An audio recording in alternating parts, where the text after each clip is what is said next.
انتظار کرم کشت من عینی را اے خدا جو و خدا بین و خدا دا مددی بگیردہ بے بلا افتاد کشتی زمین خاموش کستا رات پشتی بحق کے خاجر اسمان ہارون مدد کن یا معین الدین چشتی مدد کن یا معین الدین چشتی مدد کن یا معین الدین چشتی منبر پر رونق افروز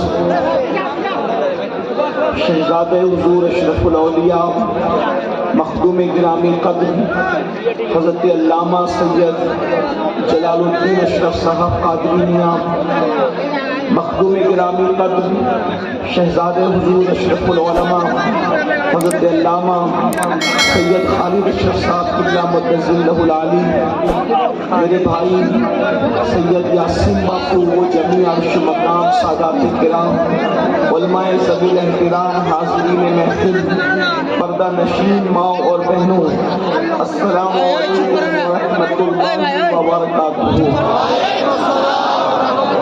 انتہائی احترام و عقیدت کے ساتھ اپنی اور ساری کائنات کی مرکز عقیدت انیس بے کساں چار اساس درد منداں، ہم غریبوں کے غم گسار، ہم فقیروں کی ثروت، شہریار ارم تاجدار حرم نوبہار شفاعت، شب اسرا کے دولہا نوشے بزم جنت، دانائے سبل مولائے کل ختم الرسل، خسرو خوباں سیاح لامکاں وجہ کل فقام، در اللہ المکنون سر اللہ المخزون، عالم ما کان و ما یکون، آب و گل انبیاء جان و دل اصفیاء، مطلع ہر سعادت مقطع ہر سیادت، خلاصہ کائنات فخر موجودات، حضور احمد مجتبی محمد مصطفیٰ، ارواحنا فدا صلی اللہ تعالی علیہ وآلہ وصحبہ وبارک وسلم کی بارگاہ بے کس پناہ میں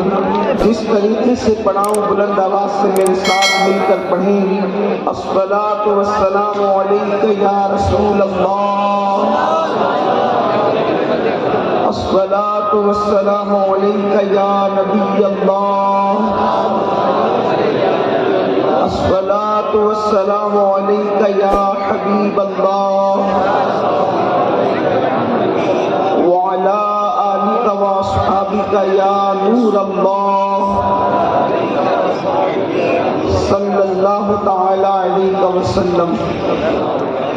نعمتیں بانٹتا جس سمت وہ ذیشان گیا، نعمتیں بانٹتا جس سمت وہ ذیشان گیا، ساتھ ہی منشی رحمت کا قلم دان گیا، لے خبر جلد کے غیروں کی طرف دھیان گیا، میرے مولا میرے آقا تیرے قربان گیا، دل ہے وہ دل جو تیری یاد سے معمور رہا، سر ہے وہ سر جو تیرے قدموں پہ قربان گیا، آہ وہ آنکھ کے ناکام تمنا ہی رہی، ہائے وہ دل جو تیرے در سے پر ارمان گیا، اور انہیں جانا انہیں مانا نہ رکھا غیر سے کام، انہیں جانا انہیں مانا نہ رکھا غیر سے کام، للہ الحمد میں دنیا سے مسلمان گیا۔ الحمدللہ اس وقت ہم سب مخدوم سمنا رحمت اللہ تعالی علیہ کے مخدوم، ان کے پیر و مرشد حضور سیدی مخدوم علاء الحق پنڈوی رحمت اللہ تعالی علیہ کے قدموں میں ان کے عرس سراپا قدس کے موقع پر موجود ہیں، اور ساتھ ہی ساتھ حضور اشرف الاولیاء رحمت اللہ تعالی علیہ کا 25واں عرس بھی منا رہے ہیں۔ مجھ سے پیشتر آپ نے بہت بڑے بڑے علماء، خطبہ، محققین اور دانشوروں سے ان کے خطابات سماعت کیے ہیں، اور اب فجر کا وقت بالکل قریب سے قریب تر ہے. بہت مختصر وقت کے لیے میں آپ کی خدمت میں حاضر ہوں. اور اس کا مقصد کیا ہے؟ اور اس کا مقصد یہ نہیں ہے کہ ہم بھیڑ اکٹھا کرنے اور جمع ہو کر کے پھر منتشر ہو جائیں، بلکہ عرس بھی ایک مقصد کے تحت کیا جاتا ہے.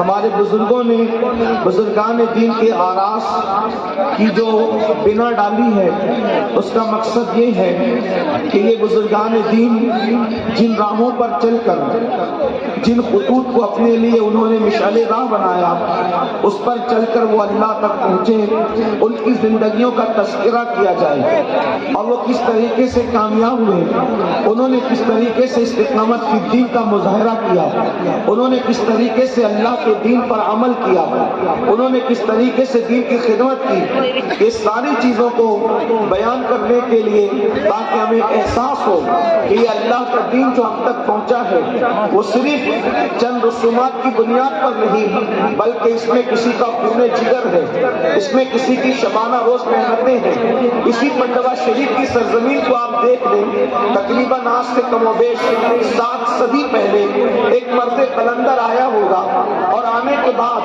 آج جب اس علاقے کا یہ حال ہے، یہاں کی سنلاخی کا یہ حال ہے، یہاں کی ان پڑھ اور ناخواندگی کا یہ عالم ہے، تو آج سے 7 صدی پہلے اس علاقے کا حال کیا ہوگا. اور اللہ اکبر، ایک اجنبی دیار سے ایک مرد قلندر آتا ہے. جب آج یہ جنگل ہے تو اس وقت اس کے جنگل ہونے کا عالم کیا ہوگا. لیکن اللہ والوں نے راتوں دن محنت کر کے اپنے علاقے کو چھوڑ کر، اپنے رشتہ داروں کو چھوڑ کر، اپنے خطے کو چھوڑ کر، اپنے قبیلے کو چھوڑ کر، اپنا سب کچھ چھوڑ کر وہ یہاں آئے اور اللہ کے دین کی آبیاری کی، اور کفرستان میں انہوں نے اسلام کا علم لہرایا. ہماری کتنی عظیم ذمہ داری ہے کہ ان اللہ والوں کے نقوش پاک کو اپنے لیے حفظ جان بنائے. آئیے، میں نے جس آیے کریمہ کی تلاوت کی ہے اس ضمن میں انسان کو کیا پیغام دیا جا رہا ہے اس پر کچھ بات عرض کر کے اپنی بات مکمل کروں. میرے پیارے آقا صلی اللہ علیہ وسلم کے پیارے دیوانوں، انسان کل کا پلان بناتا ہے، انسان فیوچر کا پلان بناتا ہے، انسان بھوشیہ کا منصوبہ بناتا ہے، جس کی زندگی میں مفکرین کہتے ہیں کل کا منصوبہ نہ ہو، کل کا پلان نہ ہو، وہ انسان کامیاب نہیں ہو سکتا. ایک تاجر ہے اچھا تو اس کے پاس کل کا کوئی پلان ہونا چاہیے. ایک طالب علم ہے اچھا، اس کے پاس کل کا پلان ہونا چاہیے. ایک مفکر ہے اچھا، اس کے پاس کل کا پلان ہونا چاہیے. دنیا کی قومیں کئی صدیاں پہلوں کا پلان تیار کر کے اپنی زندگی کو گزار رہی ہے. صرف قوم مسلم ہے جس کے پاس کل کا کوئی پلان نہیں ہے. لیکن یاد رکھیں، لوگ کل کا پلان تیار کرتے ہیں اور کرنا بھی چاہیے. آج ایجوکیشن میں میرا یہ حال ہے، آنے والے کل میں کیسا ہونا چاہیے. آج تجارت اور مال میں میرا یہ حال ہے، آنے والے کل میں کیسا ہونا چاہیے. لیکن ایک بات آپ سے عرض کرنا چاہتا ہوں، کل کا پلان تیار کرنے والوں، فیوچر کا پلان تیار کرنے والوں، زندگی میں کل کبھی نہیں آتا. زندگی میں ہمیشہ کل آج بن کر کے آتا ہے. لیکن ایک کل ایسا ہے، ایک کل ایسا ہے جس کا آنا بالکل ضروری ہے، جس کا آنا یقینی ہے. کل کا سورج ہم دیکھیں گے یا نہیں دیکھیں گے اس کی کوئی گارنٹی نہیں ہے. لیکن ایک کل ایسا ہے جس کو سب دیکھیں گے، اس کا کسی کو انکار نہیں ہے. اور اس کل کی ہم نے کیا تیاری کی ہے، اور کل کی تیاری کرنے والوں، ہم نے اس کل کی کیا تیاری کی ہے جس کل کا حال یہ ہے جس کے اندر ایک ماں اپنے بیٹے کے کام نہیں آئے گی، ایک باپ اپنے بیٹے سے دور بھاگے گا، ایک دوست اپنے دوست کا دشمن بن جائے گا، کوئی کسی کے کام نہیں آئے گا. وہ کون سا کل ہے؟ تو قرآن اس کل کے بارے میں کہتا ہے، یا ایھا الذین آمنوا اتقوا اللہ ولتنظر نفس ما قدمت لغد واتقوا اللہ ان اللہ خبیر بما تعملون.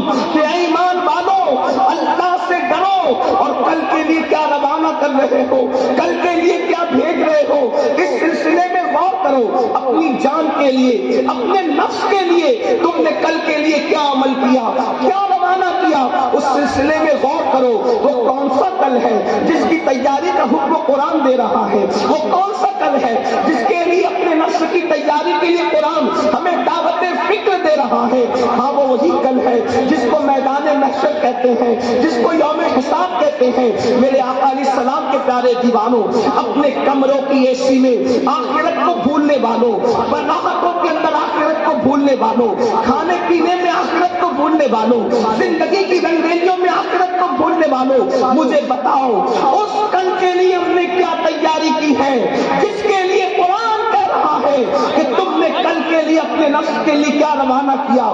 اللہ اکبر۔ بڑی معذرت کے ساتھ آج تو بڑے دھڑلنے کے ساتھ ہم کہتے ہیں ارے مولانا چھوڑو، قیامت میں جو ہوگا دیکھا جائے گا، جو ہوگا دیکھا جائے گا۔ یاد رکھنا، مسجدوں کو ویران کر کے یہ کہنے والوں کہ جو ہوگا دیکھا جائے گا، مسجدوں کو ویران کر کے کہنے والوں جو ہوگا دیکھا جائے گا، داڑیاں مڈا کر رسول اللہ کی سنت کو گھٹنوں میں ڈال کر کے یہ کہنے والوں کہ جو ہوگا دیکھا جائے گا، کانوں میں ایئر فون لگا کر کے گانے سننے والوں یہ کہتے ہو جو ہوگا دیکھا جائے گا۔ اب آئیے میں آپ کو بتاؤں، شاعری کی دنیا الگ ہے، حقیقتوں کی دنیا الگ ہے۔ آپ کہتے ہیں دیکھا جائے گا جو ہوگا، کیا دیکھا جائے گا؟ سنو، قرآن کہتا ہے اس دن کا حال یہ ہے، الاخلاء یومئذ بعضهم لبعض عدو۔ اللہ اکبر۔ قرآن کہتا ہے کہ وہ قیامت کا دن وہ دن ہوگا جتنے تمہارے دوست ہیں، اور وہ بھی کون سے دوست؟ دوست نہیں بلکہ پکے دوست۔ اخلاء قرآن کہتا ہے یہ خلیل کی جمع ہے، اخلاء۔ جتنے تمہارے پکے دوست ہیں قیامت کے دن وہ سب تمہارے دشمن بن جائیں گے۔ قیامت کا دن کیسا دن ہوگا؟ قرآن کہتا ہے یوم یقوم الروح والملائکہ صفا لا یتکلمون الا من اذن۔ قیامت کا دن وہ دن ہوگا جس دن جبریل امین اور ان کے پیچھے سارے فرشتے اللہ کی ہیبت سے کانپتے کھڑے ہوں گے، کسی کو کلام کرنے کی جرت نہیں ہوگی۔ آئیے وقت کی نزاکت کو دیکھتے ہوئے اپنے بھائیوں سے اور اپنی بہنوں سے اپنی گزارش کر کے اپنی گفتگو کو مکمل کر کے گزر جاؤں۔ میرے آقا صلی اللہ علیہ وآلہ وسلم کے دیوانوں، آج حال کیا ہے؟ ہر بندہ کھانے پینے اور سونے اور موج مستیوں میں مست ہے، مرنے کے بعد اٹھنا ہے۔ اس دن کے لیے ہم نے کیا تیاری کی ہے؟ بڑی معذرت کے ساتھ لوگ آسانی سے کہہ دیتے ہیں مولانا نماز کے لیے ٹائم نہیں ملتا۔ میرے عزیز، وہ دن قیامت کا جو دن ہوگا وہاں نمازی کیا، روزے دار کیا، حاجی کیا، غازی کیا؟ آئیے ایک حدیث مبارکہ سن لیں اور اپنی بات مکمل کروں۔ ایک مرتبہ امیر المومنین حضرت سیدنا عمر ابن خطاب فاروق اعظم رضی اللہ تعالیٰ عنہ، فاروق اعظم رضی اللہ تعالیٰ عنہ حضرت کعب سے کہتے ہیں، حضرت کعب احبار سے۔ یہ کعب احبار کون ہے؟ یہ بڑے جلیل القدر تابعی ہے۔ فاروق اعظم کے دور میں انہوں نے اسلام قبول کیا ہے، لیکن ان کی خصوصیت یہ ہے یہ توریت کے بھی عالم تھے، انجیل کے بھی عالم تھے، زبور کے بھی عالم تھے۔ اللہ اکبر۔ آسمانی کتابوں کے یہ عالم تھے۔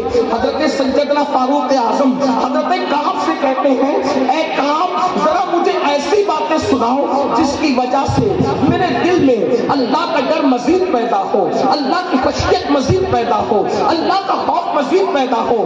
سن لو، فاروق اعظم تو اللہ سے ڈرنے والی شخصیت ہے کہ اللہ رب العزت کی خشیت کی وجہ سے جب وہ روتے تھے تو ان کے چہرے پر رونے کی وجہ سے آنسوؤں کے نشان پڑ گئے تھے۔ بڑی معذرت کے ساتھ آج لوگوں کو استنجا کی سنتیں بھی نہیں پتا ہے اور وہ جنت کے خواب دیکھ رہے ہیں۔ اللہ اکبر۔ لوگوں کو کلمے کا ترجمہ بھی یاد نہیں ہے اور وہ گھمنڈ کرتے ہیں مولانا ہم جنت میں نہیں جائیں گے تو کون جنت میں جائے گا؟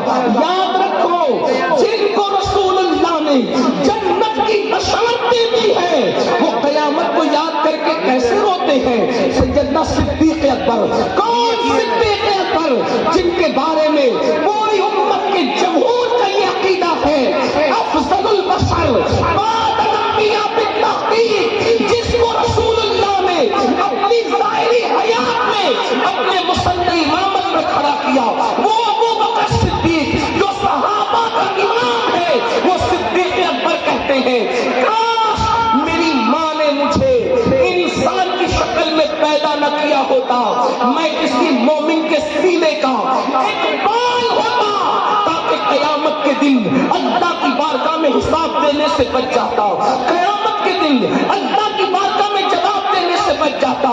مجھے بتاؤ جو مصطفیٰ جان رحمت کے ساتھ ہے کہاں ساتھ نہیں؟ سفر میں صدیق ساتھ ہے، حضر میں صدیق ساتھ ہے. جہاں کوئی ساتھ نہ تھا اس کار میں بھی صدیق اکبر مصطفیٰ جان رحمت کے ساتھ ہے.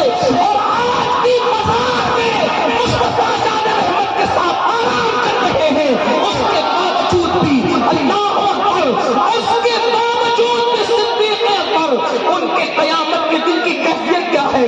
حضور محدث اعظم کے چوشوی رحمت اللہ علیہ صدیق اکبر کی شان بیان کرتے ہوئے کہتے ہیں مرتبہ حضرت صدیق کا یہ ہے سید اور فضیلت کے وہ جامع ہے نبوت کے سوا. وہ صدیق اکبر جو ہر فضیلت کے جامع ہے وہ کہہ رہے ہیں. کون کہہ رہا ہے؟ کاش میں کسی مومن کے سینے کا بال ہوتا تاکہ قیامت